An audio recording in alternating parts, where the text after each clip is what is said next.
سلام أمنا لهم مدينة على قبل حوحت نكينات ندالو حزلاتنا عدل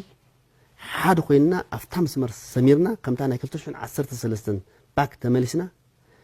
مكيتنا هلونانا كنا الرجاجز عاوز تقولوا وانا الله خوي بلال نعود أبرخ أنبي بل مجزاتي مريت عبد خملس نعم تقافت تفاتت موت أما على خيات وسدك موت فرحة كبد الدي خيت أتي داق نعود كمون واتساب قدام مينستر نايرترا نأبي أحمد ترير مالسي يقوله نزي إرترا من لاشيبات اللي نزيناي أبي أحمد متقلتها إرترا تاعتو زلا بمجدي يمانا قبر مستل تشارلي بيلعب نزي غرب زلو متقلتها عشيش كتبل كم زي تدلي أيه بحري إرترا مدحن على ما ونقدر كخون تبهيلون ساعد هذا الدل من سيكلت في كارق كوطة دقيقة خواص زلا مجمرتا عدي سببا نوعنا نفرس راس تغيير العادي ساعتكم ستالينون جنرال مقبي حميمو اندابلنا أي سراوي تግራይ ገይሩ አፋጢጥዎም ከም ዘሎ ሰሚዕና ኣለና እዚኣቶም እንካልኦትን ክሪና ሰናይ ምክትታል ሰላም ታይረሳዕኹን ሰላም ፍትዋትን ክብራትን ተኸታተልትና እዩ ዝመደብ እንኳዕና መደብና ብድሓን መጻኹም ኣብ ናይ ሎማዓንቲ መደብና ኣብ ማሕበራዊ ሚድያ ትኩሳትን ኣዝዮም ኣዘረርብቲ ዛዕባታትን ሒዘልኩም ቀሪበ ኣለኹ ነዚ ቻናል ሓደሽቲ ፋሚሊ እንተሃልዮም ሰብስክራይብ እዚ ቪድዮ ድማ ናብ ብዙሕ ሰብ ምንታን ክባጻሕ ላይክ ምግባር ጀምሮ ናብ መደብና ክብለኩም ቅድምና መደብና ንባልና ግን ኣሕዋት ቅድሚ ሕዚ ልዕሊ 14000 ሰብስክራይበር ዝነበሮ ቻናልና ስለዝተዓፅየ حز دمان إز channel زي subscribe بمقر جمرو نخدنا مدبنا نقص الحوات كم جمر مسلا كوننا قالك قبلنا حوحت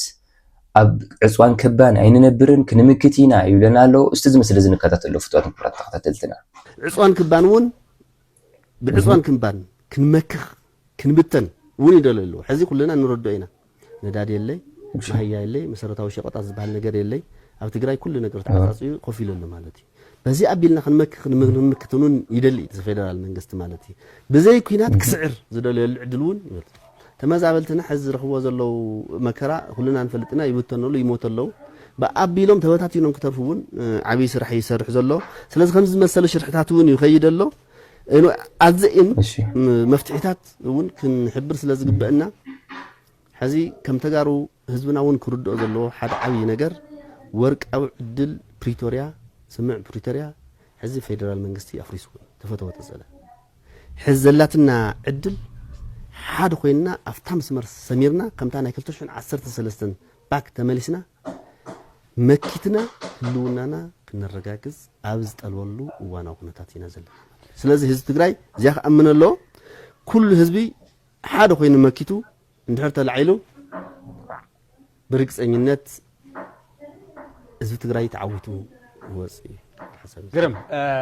هذه هاجراوي كوميشن مخكر مسناي حزب تግራይ زتي يزوللو خنتاتنا له كاب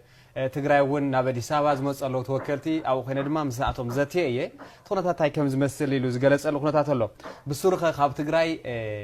فقاد رخي وديو مخكر نخكايد امتا خنتات ابز ساعات كوين كا مخكر يكال ديو እዚ ጉዳይ ከንታ ከመያም ትገልጹ ሕዚ ከም ተጋሩ ኣብ ምክክር ኣብዘተ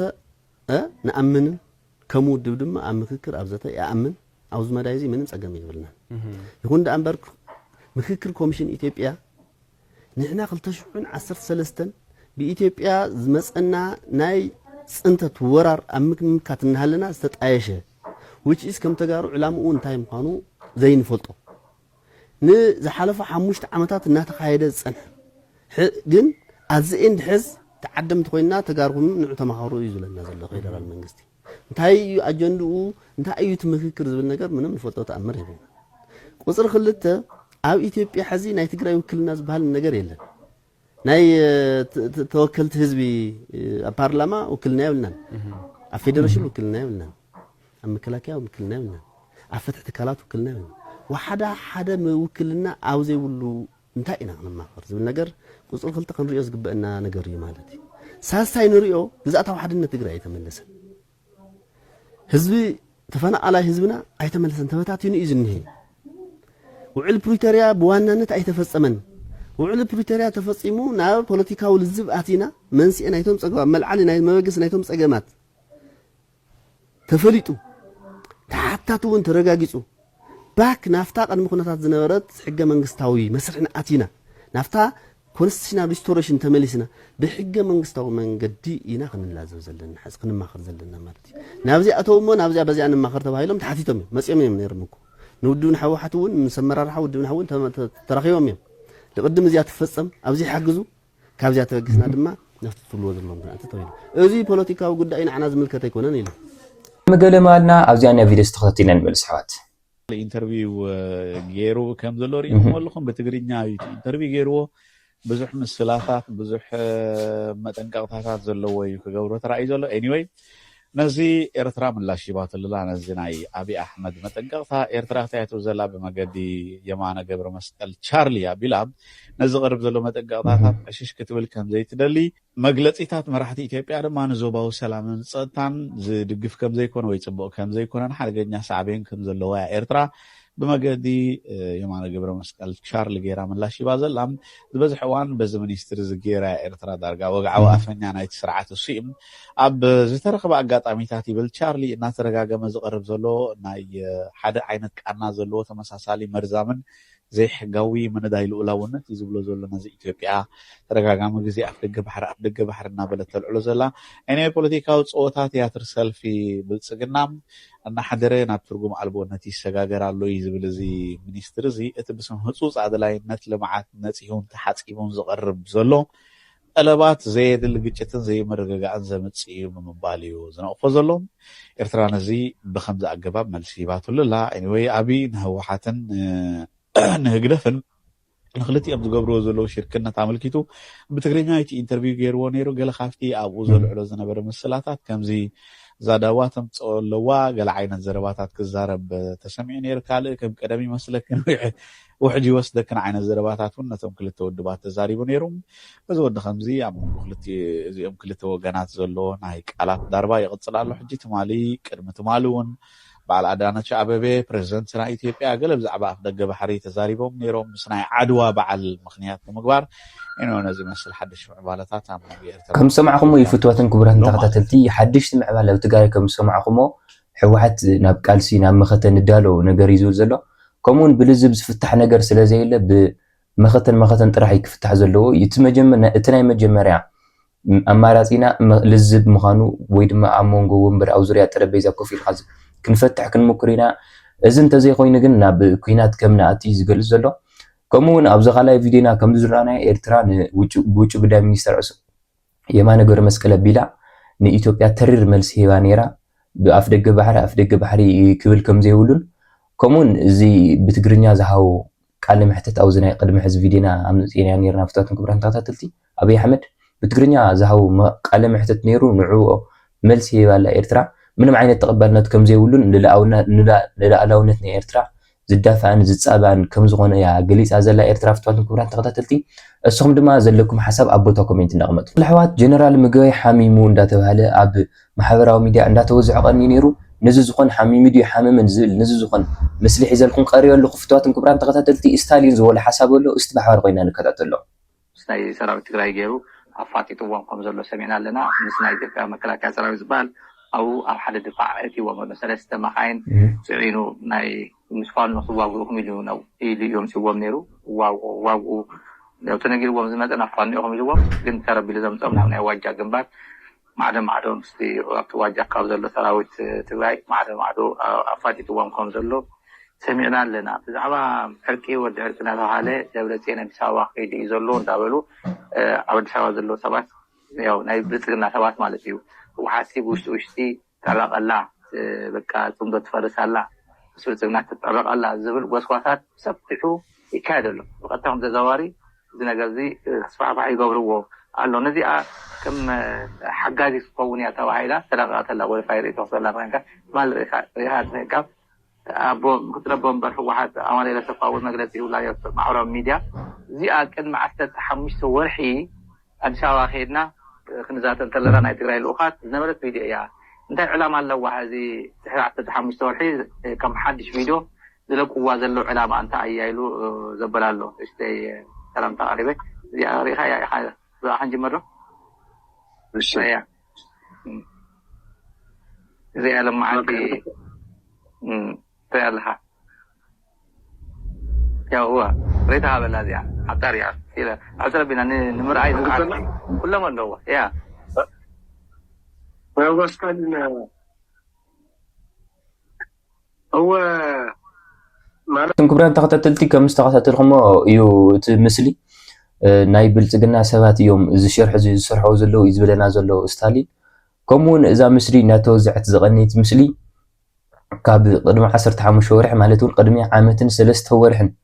እዩ ከም ዝተበለ እምበር ሕዚ ከም ዘይኸዱ ናይ ሕወሓት ኣመራርሓ ማለት እውን ደብረጽዮን ፈትለወርቅ ከም ዘይኸዱ እዩ ዝግለጽ ዘሎ ከምኡውን ጀነራል ምግበይ ከም ዘይሓመመን ካብ ሓቂ ዝረሓቐን ናይ ብልጽግና ሽርሒ ከም ዝኾነ እዩ ስታሊን ዝገልጸና ኣሎ ንቐጽል ሕዋት ጥልሕዋት ኣውዝኒ ሓውና ድማ ንመንእሰይ ትግራይ ንዓያ ተጋድል ይብል ኣሎ እስተን ንከታተሉ ዝምስሊ ብፀትካ ድማ ኣይተራኽስ ንዓውፃእ ተጋድል ውፃእ እዚ ትሪኦ ዘለኻ መሬት ሕሞራ እዩ መጫወቲ ደመቀ ኮይኑ ኣሎ መጫወቲ ሓሽከር ደመቀ መጫወቲ ለይረብሕ ኣምሓራይ ኮይኑ ኣሎ ትማሊ ብትሕቲኻ ተቆፂሮም ዝሰርሑ ነበሩ ሳዕሉ ግና ለይረውሑ ጎፈር ሕጂ ወኒኖሞ ለኣኻ ቆፅሩኻ እዮም ልንደራደርሉ ኣለዉ እዚ ለይስሙዕ ትግራዋይ እንተሃልዩ በትኪ እዩ ልሞት እዩ ብፍላይ ከዓ ኣብ ኬንዳ ማዓስከር ኮይኑ ኮፍ ኢሉ ለይረብሕ ሽርፍራፊ ናይ ዩኒሲአር ላለቐመ ክመሓደር ዝደሊ መንእሰይ ኣብኡ ኮፍ ኢሉ ይምክር ኣለኹ ይብለኒ ኣይትመክሩ ንዓውፃእ ተጋደል ንዓውፃእ በረኻ እቲ እምቢ በልኒ መግዛእቲ መሬት ዓድኻ መልስ ንዓ ተጋፈጥ ተፋጠጥ ሞት ኣብ መዓልትኻ እያ ትወስደካ ሞት ፈሪሕኻ ክብደት ዲኻ ይተኣትይ ዳግም ንዓውፃእ ሰማዕኩም ወይ ፍትዋትን ክቡራን ተኸታተልቲ ዝሓውና ዝበሉ ኣነ ብወገነይ ብረት ወይ ድማ ብረት ኣልዒልካ ምቅላስ ቀዳማይ መፍትሒ ክኾነ ይኽእልን ወይ ድማ ብብረት ዝግበር ቃልሲ መፍትሒ ክኾነ ኣይኽእልን ባህልያ ምክንያቱ ህዝብና ኣብ ኬንዳ ከም ዘሎ መሬትና ከም ዝተቆራረሰ ዝፍለጥ ኮይኑ ማለት እውን ትግራይ ኣብ ከቢድ ኩነታት ኣብ ዕፅዋ ከም ዘላ ኣብ ሕፅረት መድሓኒት ከም ዘላ ሕፅረት ሸቐጣዊ ንግዲ ከም ዘየለ ይፈልጥ እየ ብደንቢ ጌራ እዚ ከም ዘለዎ ኮይኑ ግን ኣብ መንጎ ጠረጴዛ ተንፈትሕ ባህል እያ ምክንያቱ ኩናት ብዙሕ ነገር እዩ ዝጎድእ ብዙሕ ነገር እዩ ዝሃሲ ኢኮኖሚ ናይ ሃገር የድቅቕ ሰባት ይበልዕ ብዓብይ ድማ መናእሰይ ትግራይ ይበልዕ መናእሰይ ኢትዮጵያ ይበልዕ መናእሰይ ኤርትራ ይበልዕ ኣነ ብወገነይ ኣብ ዙርያ ጠረጴዛ መፍትሒ ተዝግበር ባህል እየ ካብ ብረት ኣልዒልካ ምቅላስ ብልዝብ ወይ ድማ ኣብ ዙርያ ጠረጴዛ ዝፍታሕ ተኾይኑ ብዙርያ ጠረጴዛ ዝፍታሕ ተኾይኑ ተዝፍታሕ ባህል ፍትዋትን ክቡራን ተኸታተልቲ እስኹም ድማ ዘለኩም ርእይቶ ኣብ ቦታ ኮሜንት እንዳቕመጥኩም ኣሕዋት ንቐፅሊ ኣሕዋት ብዛዕባ ቀይሕ ባሕሪ ዝወፅእ ሓድሽ ምዕባለ ኣሎ ከሪአኩም እስቲ ብሓደ ኮይና ንከታተሎ እዚ ምስሊ ቀይሕ ባሕሪ ኤርትራ መድሕን ዓለማዊ ንግዲ ክኸውን ተባሂሉ ኣብ መንጎ ኢራንን ልፍንቲ እስራኤልን ኣሜሪካን ዝካየድ ዘሎ ኩናት ኣብ ወሽመጥ ዓረብ ጥራይ ተሓፂሩ ክተርፍ ከም ዘይክእል ኣብ ዝግለጸሉ ዘሎ እዋን ብዝፈጥሮ ዘሎ እናወሰኸ ዝኸይድ ወጥሪ ናብቲ ደም ሂወት ዓለማዊ ቁጠባ ምዃኑ ዝንገረሉ ቀይሕ ባሕሪ ከስፋሕፋሕ ከም ዝኽእል ዝገለጹ ተንተንቲ ምዕፃዊ መጻበቦ ሕርሙዝ ንቀይሕ ባሕሪ ሓድሽ በሪ ንቀይሕ ባሕሪ ኤርትራ ድማ ወርቃዊ ዕድል ክኸፍት ምዃኑ ይምግቱ በሰንኪ እዚ ተፈጢሩ ዘሎ ኩነታት ብፍላይ ድማ ምዕፃው መጻበቦ ሕርሙዝ ብኢራን ዓለማዊ ንግዲ ኣብ ሓደጋ ወዲቓትሉ ኣብ ዘላ እዋን ቀይሕ ባሕሪ እቶም ኮነ ዓለማዊ ንግዲ ካብዚ መጻወርያ እዚ ዘውፅእ መስመር ክኸውን እዩ ዝበለት ጽሑፍ ዋላ እኳ ኩለን ሃገራት ቀይሕ ባሕሪ በዚ ኩነታት ዝጽልዋ እንትኾና ዝያዳ ግና እቲ ኣፍልጦ ዘይረኸበት ሶማሊላን ኣብ ቀራና መንገዲ ምህላዋ ሓቢሩ ሎሚ ዓለም ኣብ ዋሽንግተን ጠሂራንን ቴል ኣቪቭን እንዳኣተኪሩ ይሃሉ እምበር እቲ ዝያዳ ኣተክሮ ዘደሊ ቀይሕ ባሕሪ ምዃኑ ኣተሓሳሲቡ መጻበቦ ባብኤል መንደብ ንቀይሕ ባሕሪ ምስ ወሽመጥ ዓረብ ዘራኽብ ወሳኒ መስመር ኮይኑ 10 ሚእታዊት ናይ ዓለማዊ ንግዲ ኣገደስቲ ናይ ነዳዲ ጽዕነት በዚ ሞያት እዚ ከም ዝሓልፍ ዝፍለጥ ኮይኑ ኣብ ወሽመጥ ዓረብ ዘጋጥም ዝኾነ ግጭት ነዚ ኣገዳሲ መስመር እዚ ብምርባሽ ዋጋታት ጽዕነት ከም ዝውስኽ ናይ ኢንሹራንስ ክፍሊታት ከም ዝዓብድ ናይ ምምላስ ውፅኢታት ከም ዝኸብር እዩ ዝገብር ይኹን እምበር ካብ ዘይምህላው ብኽብሪ ዝርከብ ስለ ዝበለጽ ምስ ዘለዎ ጾታዊ ውሕስነት ቀይሕ ባሕሪ ኤርትራ ዝሓሸ ኣማራፂ ክኸውን ከም ዝኽእል ተንተንቲ ይገልጹ ስዑድ ዓረብ እዚ ናይ ቀይሕ ባሕሪ ኣገዳስነት ንንውሕ ዝበለ እዋን ተሓቢ እዋን ብቅመራታት ሕቡራት ኢማራት ዓረብ ተታሊላ ምጽናሕ ዝፍለጥ ኮይኑ እቲ ካብ ወሽመጥ ክትረኽቦ እትኽእል መኽሰብ ተዓጻጻፊ ካብ ቀይሕ ባሕሪ ክትረኽቦ እትኽእል ምንባሩ ዝንገር ዘሎ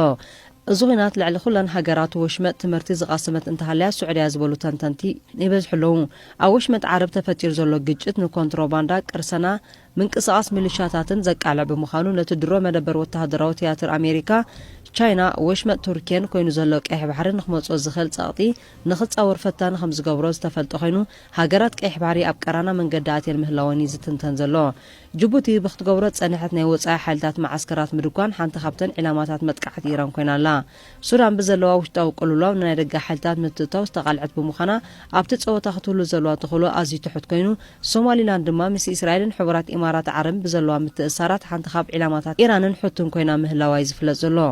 ኤርትራ ግና ምስ ሃገራቶች መጣዓረብ ጸንሓ ዘለዋን ጥንቆ ዝኾነ ሻራ ናይ ዘይ ሙሳድ ሚዛኑ ዝሓለዉ ዝምድናታት ንቀይሕ ባሕሪ እቲ እንኮ ሰላማውን ኣብዚ ሕጂ እዋን ድማ እቲ እንኮ መድሕን ዓለማዊ ቁጠባ ክኾን ከም ዝኽእል ተንተንቲ ይገልጹ ኣለዉ ኩናቶች መጣዓረብ ዘርኤና ሓቂ እንተደኣሃልዩ ዓለማዊ ንግዲ ዝበዝሕ ግዜ ኣብ እንግዳዓተን ብዙሕ ጠመተ ዝጎለን ሃገራት ከም ዝወድቕ ኮይኑ ኤርትራ ነዚ ሕጂ ገጢምዋ ዘሎ ወርቃዊ ዕድል ብምጥቃም ንቀይሕ ባሕሪ ካብቲ ብሰንኪ ምትእታው ናይ ደጋ ሓይልታት ሕቡራት ኢማራት ዓረብ ክትገብሮ ጸንሐት ንቀይሕ ባሕሪ ከም ዘይሰርሕ ናይ ምግባር ተግባራት ሓራ ኣውፅያ ብፍላይ ድማ ምስ ስዑድ ዓረብን ግብፅን ስጡም ዘሎ ዝምድና ናብ ዝለዓለ ደረጃ ብምውሳድ ኣብዚ እዋን እታ እንኮ ተመራፂት መድሕን መልሕቕ ዓለማዊ ንግዲ ክትከውን ዘኽእል ኩነታት ተፈጢሩ ምህላው ተንተንቲ ገሊፆም ኤርትራ ምስ ዘለዋ ስጡም ሃገራዊ ድሕነት ልዑል ጸጥታዊ ብቕዓት ዘይሻራዊ ናይ ወጻኢ ፖሊሲታት እስትራቴጂካውን ዘይቀየርን መትከል ኣብ ልዕላውነት ልዑል ዘባዊ ፖለቲካዊ መረዳእታን ብሱል ዲፕሎማስያዊ ኣተሓሕዛ ርጉእን ካብ ኩሉ ማእዝን ክመጽእ ዝኽእል ተጻብኦታት ሓራ ዝኾነ መስመር ቀይሕ ባሕሪ እቲ ውንን ብምዃና ተሃራፊትን ነዚ ተፈጢሩ ዘሎ ቅልውላው ግብራዊ መፍትሒ ክትከውን ከም እትኽእል ይገልጹ ቀይሕ ባሕሪ ብቐላጺ ኮሪደር ንግድን ዝተፈላለዩ ናይ ደገ ምትእታውን ኮይኑ ምስንሑ ዝፍለጥ ኮይኑ ሕጂ ብኣብ ወሽመጥ ዓረብ ተኸፊቱ ዘሎ ኩናት ንምዕጻው ሕርሙዝ ተኪዩ ኣብ ዓለማዊ ንግዲ ተርኡ ክጻወት ልዑል ተጽቢት ይግበረሉ ልፍንታዊ ኩናት እስራኤልን ኣሜሪካን ኣንጻር ኢራን ኩናት ማእከላይ ምብራቅ ካብ ምዃን ሓሊፉ ቅልውላው ቀይሕ ባሕሪ ናብ ምዃን ተሰጋጊሩ ምህላው ዝፍለጥ ኮይኑ ቀይሕ ባሕሪ ኤርትራ ስትራቴጂካዊ ኣገዳስነቱ እናዓበየ ክመጽእ ምዃኑ ኤርትራ ድማ ኣገዳስነታ ምስኡ ክዓዘዝ ምዃኑ እዩ ዝትንተን ዘሎ ከም ሰማዕኹም ይፍትዋትን ክቡራት ተኸታተልቲ ኣብ ወሽመጥ ባሕሪ ዓረብ ዝግበር ዘሎ ኩናት እቲ ናይ ባሕሪ መንገዲ ከም ዝተዓጽየ ዝፍለጥ ኮይኑ ናይ ዓለምና 10 ሚእታዊት ድማ ብኡ ከም ዝሓልፍ ዝፍለጥ ኮይኑ ነዳዲ ዝተፈላለዩ ሸቐጣሸቐጥ ንግድታትን ብኡ ከም ዝሓልፍ ዝፍለጥ ኮይኑ ሕዚ ድማ ብኣመንጎ ኢራን ኣሜሪካ እስራኤል ብዝግበር ዘሎ ኩናት እቲ መንገዲ ከም ዝተዓጽየ ዝፍለጥ ኣሎ ሕዚ ድማ ተንተንቲ ከም ዝብለዉ ንኤርትራ ከም ኣማራጺ ናይ ንግዲ ወይ ድማ ናይ መስመር መተሓላለፊ ክገብርዋ ከም ዝኽእል እዩ ዝግለጽ ዘሎ